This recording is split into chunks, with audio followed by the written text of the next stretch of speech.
ঘরের থেকেও তো তোমাকে সুন্দরই লাগছে সোনা। ঘরটার জন্যই মনে হচ্ছে। ও হ্যাঁ, তাই তো এক্সপেন্সিভ জায়গা, সবাইকে এক্সপেন্সিভ লাগে। তোমার সুন্দরী হওয়ার আচ্ছা, তোমার সুন্দরী হওয়ার রহস্য কি? আমার সুন্দরী হওয়ার রহস্য এটা সিক্রেট। আচ্ছা, তাহলে বলার কি দরকার জিজ্ঞাসা করতে? খাওয়া দাওয়া তো অনেক হলো, চলো শুয়ে শুয়ে একটু পড়াশোনা করে নিই। দুজন মিলে বিরাট পড়াশোনা করে আমরা টায়ার্ড হয়ে গেলাম। এখন বেরিয়েছি টায়ার্ডনেস কাটানোর জন্য, বাইরেটা ঘুরে দেখবো, সঙ্গে রাতে ডিনারটাও করে আসবো। কিন্তু খাওয়ার বেলায় পচা মাংস, সেদ্ধ শাকসবজি এইসব দিচ্ছে। স্টেশন থেকে বেরিয়ে পার্কটা সামনে পড়বে, পার্কের মধ্যে দিয়ে গেলে 5 মিনিট আমাদের হোটেল। খানিকক্ষণ ঘুরে আমরা এখন ফুচকা কাকুর দোকানে চাট খেতে চলে এসেছি। ঘুরতে ঘুরতে আমরা একটা গাছের তলায় চলে আসলাম। প্রথমে তো বুঝতে পারিনি গাছের উপরে সাদা সাদা জিনিসটা কি। তারপর দাদা বলল ওগুলো সব বক। ভাবা যায় ওখানের থেকে আমাদের গ্রামেই বেশি বক আছে, কিন্তু জীবনে গাছের উপরে এরম ভাবে সারি সারি হয়ে বসে থাকতে দেখি। হাঁটতে হাঁটতে সামনে ডক্টর বিধানচন্দ্র রায় স্মরণীয় বলে একটা ছোট পার্ক ছিল, ওর মধ্যে আমরা খানিকক্ষণ একটু ঘোরাঘুরি করলাম। বেশ ভালো জায়গাটা। এই যে আজকে যে কালকে যে পরীক্ষাটা দেব, এই পরীক্ষায় যদি আমি চাকরি পাই নার্সের 9-এ, তাহলে আমি রহিমাকে একটা আইফোন কিনে দেবো। এখানে আমার না জুতোটা ছিঁড়ে যায়। তোমরা যারা শিয়ালদা থেকে আসতে চাও, কল্যাণী শিল্পাঞ্চল স্টেশনে নেমে রেল লাইন পার হলেই সামনে দেখতে পাবে একটা বড় মন্দির, আর তার পাশেই এক্সাম সেন্টারটা।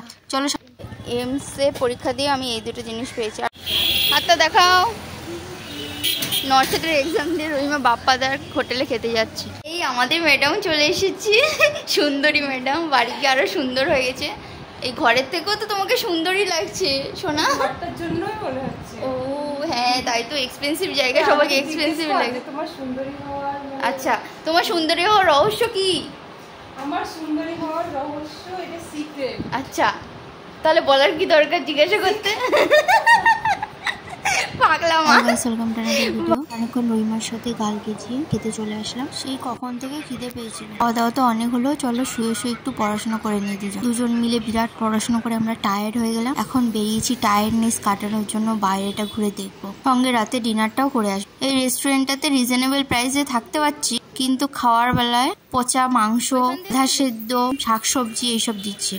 এইগুলো ভাই আমরা খেয়ে থাকতে পারবো না। রাত হয়েছে বলে পার্কটাও বন্ধ। কল্যাণী স্টেশন থেকে বেরিয়ে পার্কটা সামনে পড়বে, পার্কের মধ্যে দিয়ে গেলে 5 মিনিট আমাদের হোটেল। খানিকক্ষণ ঘুরে আমরা এখন ফুচকা কাকুর দোকানে চাট খেতে চলে এসেছি। কাকু এখন সেইটা তৈরিরই প্রস্তুতি নিচ্ছে।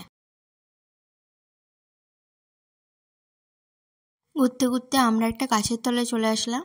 প্রথমে তো বুঝতে পারিনি গাছের উপরে সাদা সাদা জিনিসটা কি। তারপর দাদা বলল ওগুলো সব বক। ভাবা যায় ওখানের থেকে আমাদের গ্রামেই বেশি বক আছে, কিন্তু জীবনে গাছের উপরে এরম ভাবে সারি সারি হয়ে বসে থাকতে দেখি। হাঁটতে হাঁটতে সামনে ডক্টর বিধানচন্দ্র রায় স্মরণীয় বলে একটা ছোট পার্ক ছিল, ওর মধ্যে আমরা খানিকক্ষণ একটু ঘোরাঘুরি করলাম। বেশ ভালো জায়গাটা। এই যে আজকে যে কালকে যে পরীক্ষাটা দেব, এই পরীক্ষায় যদি আমি চাকরি পাই নার্সের 9-এ, তাহলে আমি রহিমাকে একটা আইফোন কিনে দেবো। বান্ধবীর সাথে ফেক প্রমিস করে এখন আমরা চলে গেলাম একটা রেস্টুরেন্টে রাতের খাওয়ার জন্য। রেস্টুরেন্টে গিয়ে দেখছি কোনো টেবিল চেয়ার পাতা নেই। ওই ফালতু রেস্টুরেন্টে যাওয়ার আর কোনো ইচ্ছা নেই। প্রচুর বাজে খাবার ছিল দুপুরে। ওরা যতক্ষণ থালা সাজাচ্ছে ততক্ষণ অ্যাকোরিয়ামের পাগলা সবুজ মাছটাকে চলো দেখে নি। পুরো পাগল হয়ে গেছে, আলাদাই লেভেল। সবাই হচ্ছে একই ডাইরেকশানে, আর ওর ডাইরেকশান অন্যদিকে চলে যাচ্ছে।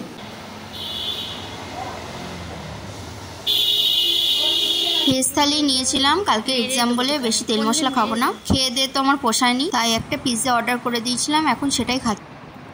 রাতে তাড়াতাড়ি শুয়ে পড়েছিলাম, সকাল সকাল তাড়াতাড়ি উঠতে হবে বলে। সকাল হতে না হতেই আমরা হোটেলে চেক আউট করে বেরিয়ে গেলাম, কারণ আমাদের এক্সাম সেন্টারে 7:30 থেকে 8:30টায় ঢুকতে হবে। আর ঠিক মতো জানিও না এই হোটেল থেকে আমাদের এক্সাম সেন্টার কত দূর। ওই পাশটা যেতে হবে না, ওইখানটা। গলিটা পেরিয়ে বেশি হাঁটতে হলো না, সামনেই টোটোটা দাঁড়িয়েছে। তো বসে মাথায় অজস্র টেনশন নিয়ে আমি চলে আসলাম এক্সাম সেন্টারে। এখানে আমার না জুতোটা ছিঁড়ে যায়। তোমরা যারা শিয়ালদা থেকে আসতে চাও, কল্যাণী শিল্পাঞ্চল স্টেশনে নেমে রেল লাইন পার হলেই সামনে দেখতে পাবে একটা বড় মন্দির, আর তার পাশেই এক্সাম সেন্টারটা। চলো সামনের দিকে এগোনো যাক। খিদেও পেয়েছে, সকাল থেকে কিছু খাইনি। রহিমা বললো আগে এক্সাম দিতে এসছে, এখানে কোন একটা পরোটা কাকুর দোকান আছে, ওখানেই পরোটা খাবো। ওই কাকুর দোকানে চলে এলাম, আর 4 জনের জন্য দুটো দুটো করে পরোটা তরকারি দিতে বললাম।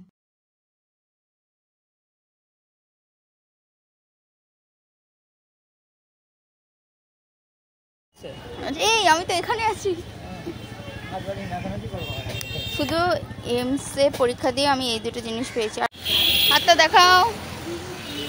নর্থ সেটের এক্সাম দিয়ে রহিমা বাপ্পাদার হোটেলে খেতে যাচ্ছি, বাপ্পা হোটেল অ্যান্ড রেস্টুরেন্ট।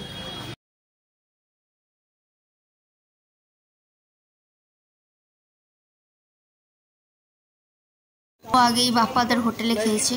এখানে নাকি বিরাট সুন্দর খাওয়া দাওয়া পাওয়া যায়। খাই যাক কেমন খাওয়া দাওয়া হচ্ছে। প্রথমে গিয়েই কল বন্ধ। বল কি খাবি? স্পেশাল সবজি ভাত নেবো। তো দেখ সবজি ভাত 80 টাকা আর স্পেশাল সবজি ভাত 80 টাকা। স্পেশাল সবজি ভাত নিয়ে নিয়েছিলাম। দেখো স্পেশাল সবজি ভাতে কি ছিল, ঝিঙের ঝোল, মোচা, পচা মোচা দিয়েছিল। তারপর লাস্টে আবার একটা ডিমের তরকারি অর্ডার দিতে হয়েছিল, খেতে পারছিলাম না বলে। খাওয়া দাওয়া হয়ে গেছে, বাড়ি যাওয়ার আইসক্রিম খেয়ে নিচ্ছি, গলা ব্যথা কিন্তু তাও আমি খাবো। এখন সেই পার্কটা এসেছি যেটা কাল রাতে বন্ধ ছিল। খানিকক্ষণ পার্কে ঘুরবো, তারপরে বাড়ি যেতে হবে, কারণ আমাদের যেতে যেতে অনেকটাই দেরি হয়ে যাবে, অনেকটাই পথ আমাদের। এখন না বেরোলে সেই সন্ধ্যা রাত পর্যন্ত হতে পারে। লাস্টের ট্রেনটা পাবো কি পাবো না তারও ঠিক নেই। ওকে, দেখা হচ্ছে পরের ব্লকে। Bye bye.